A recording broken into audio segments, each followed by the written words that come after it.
of the Finance Committee announced some amendments to the Draconian Finance Bill 2024-2025. From the outset, it is important to note that the process of development of the Finance Bill has happened exclusively under the remote control of the President, to the exclusion of members of Parliament from the opposition, concluding in today's PR exercise at State House that comes. The Finance Bill is purely their baby. I wish to take this opportunity to raise specific concerns that I have regarding the document and why I shall provide and disconnected this administration is from the day reality of life for ordinary Kenyans. The same can be said of the intention to charge excise duty on vegetable oil. While we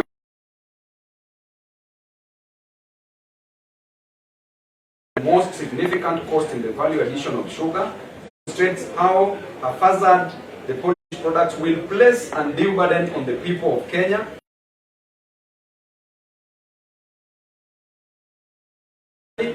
Manufactured products are yet to meet the demand in terms of quality and quantity, and therefore they are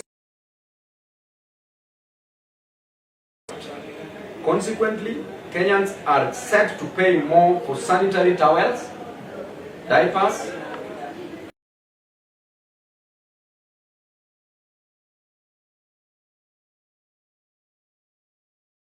to condemn the mass arrests of peaceful protesters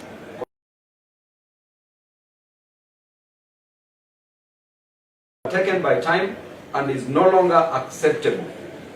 We demand for the immediate release of the people who have been arrested, for it is their constitutional right to picket and or to William Ruto, Kenya is not your personal, and you will not silence the people.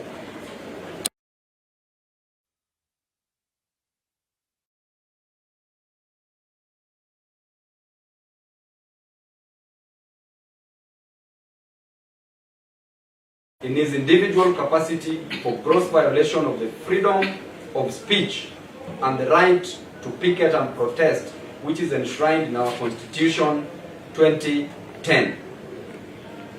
As I add, today we have been treated to an exercise, a PR exercise at State House, stating that there are some taxes which were imposed initially in the Finance Bill that have been dropped.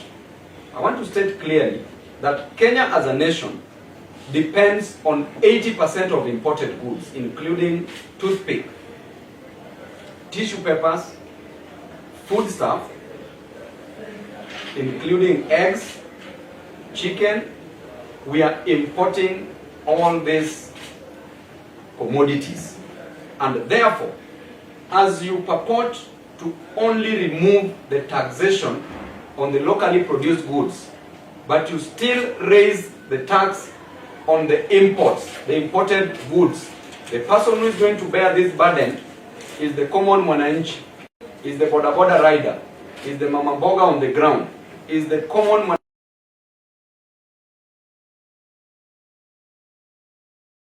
This is still going to raise the cost of living in our country. We are not going to accept to take it lightly, and we are urging Kenyans to still come out in large numbers, congratulating them for the demonstrations that they've held in Nairobi today. And we urge all Kenyans from different parts of this country to come out from every ward, from every constituency, from every sub-county, from every county, and the nationwide demonstrations should be held in a very coordinated way and manner to show this regime that the power belongs to the people. That Article 1 of the Kenyan Constitution gives us the mandate, gives the people the mandate that the sovereignty only belongs to the people and nobody else. Ruto, being the president of the country, has a fiduciary duty. He's only holding this seat in trust for Kenyans, this seat does not mean that it is his personal property. And therefore, without the removal of the taxes on the imported goods, which is further going to raise the cost of living, therefore, demonstrations must just proceed as they've started. We will soon join you in these demonstrations after our debates. And I urge all members of parliament to still vote no, vote against the draconian, the oppressive finance bill that has caused untold sorrows in the lives of Kenyans. In our education sector, we want education to be made free. We want free education at the high school level. We want free education at the university level. And we also want free health care. We want health to be made free because Kenyans are suffering. It is not just about creating a problem and then having a solution for that problem, as we've experienced today by the president. This cheap PR, we will not allow. You are only allowed to rig elections, but you cannot rig an economy. You cannot rig development. And now we are waiting for you. Asante sana. I invite my colleague, Ngarevamos Mwago, to say a word. Thank you, members of the four states. I join my colleague, Babu, in congratulating Kenyans, both online and even the ones who have presented themselves physically today in the streets of Nairobi in Starehe constituency. I support them fully and want to thank them for standing up and fighting against this draconian bill and actually bringing their leaders to account through SMSs, through pressure in the social media, bringing their MPs to the account to be true representatives of the people and what the people desire and their stand on this finance bill. We support the people's stand on we are rejecting the finance bill in totality and actually joining condemning the police for actually harassing people who are purported to be their bosses. The voters are the ones who are being taxed so that the government run. They rely on the taxes from the people who are demonstrating today. And it's very impunitive to actually punish the people who are your bosses. As you keep on telling us that you respect your bosses, you should start by respecting your bosses. If you're making decisions that harass, that do not favor your bosses, you should respect those decisions. We are rejecting this finance bill in totality because in the last year we had another finance bill, 2023-2024, which we rejected, but they used their numbers and marshaled them in parliament. They marshaled their numbers in parliament and had it passed.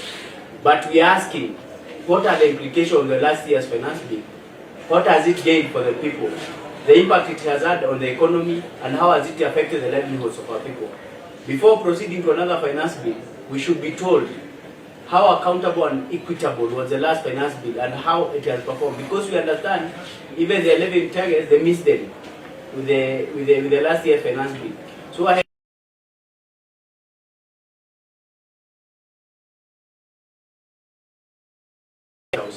it was done by a group of MPs from the Kenya Kusha government and the president and his cohorts. We are not aware of what amendments they have done, and that is why we are saying if they have done some amendments, we are asking the speaker to suspend the debate, the tabling of that finance bill today, and we are asking for the committee on finance to go back and redraft a new finance bill and bring it back to the people for them to collect fresh ideas from the people and public participation to happen again, so that there's no rush in passing this bill. Let Kenya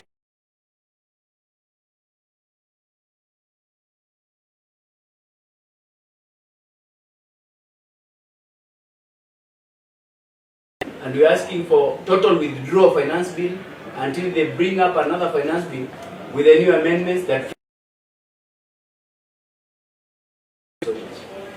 Yeah, question. I just wanted to know, you said an ambassador helped in drafting the current finance bill. I don't know if you'd be kind enough to mention the ambassadors. About that, we are still getting sufficient information, and we are going to release. It is not just one person, but several of them, and we are going to remove a list of those who helped in drafting single-handedly this finance bill. And therefore, as I said earlier, that there are people who are purporting to be advisors of the president. But it is very unfortunate that the president does not listen to even his advisors. We said earlier that he advises his advisors on how to advise him. And because of that, the only public participation that the president will listen to is public demonstration. Any other question? Yes. Mheshimiwa, swali langu litakuwa rahisi na sasa. Je, unaweza kueleza Wakenya uamuzi ambao umesema kwamba unaenda kupinga mswada wa fedha ambao tunavitumia hapa nchini Kenya, bei zao zitaenda juu. Bei zikienda wataweza kununua bidhaa hivi kwa bei iliyo ya chini, so maisha bado itakuwa hapa chini. How do you talk on a national television and say clearly that things like diapers and pads are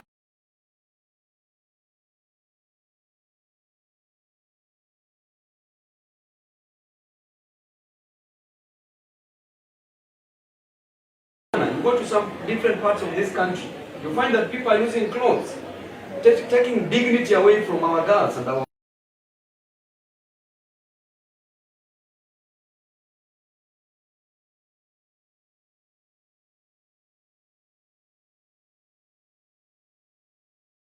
on the ground. 60% of our women and our girls cannot afford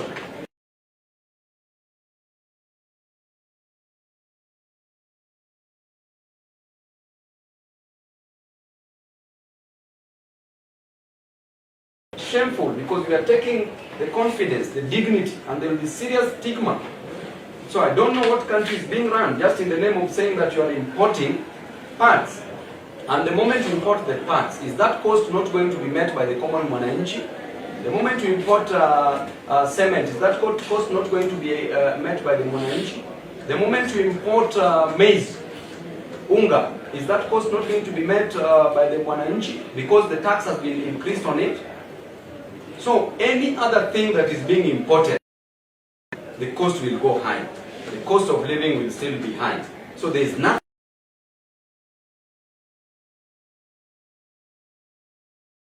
State House. And Ruto should come out and address them, not talking while he's scared.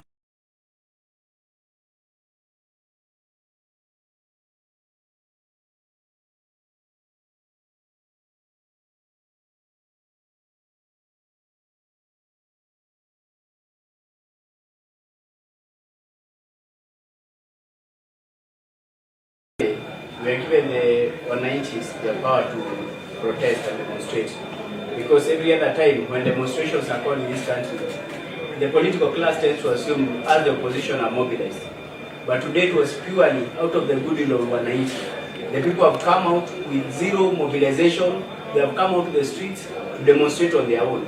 We did not want to interfere with the process because we didn't want it to be labeled an Azimio demonstration plan. They have seen Kenyans themselves come out and demonstrate against this finance bill, and I think the yes, the people are tired now. And as the general of Sarai constituency, we have given them freedom and power to demonstrate in this constituency of mine, because my people have to express. They have the right to picket. They have the right to express whatever they think about this finance bill. And as their leaders, their general, I'm at the forefront with rejecting this finance bill and saying no to this finance bill. And it's only good that they have also come out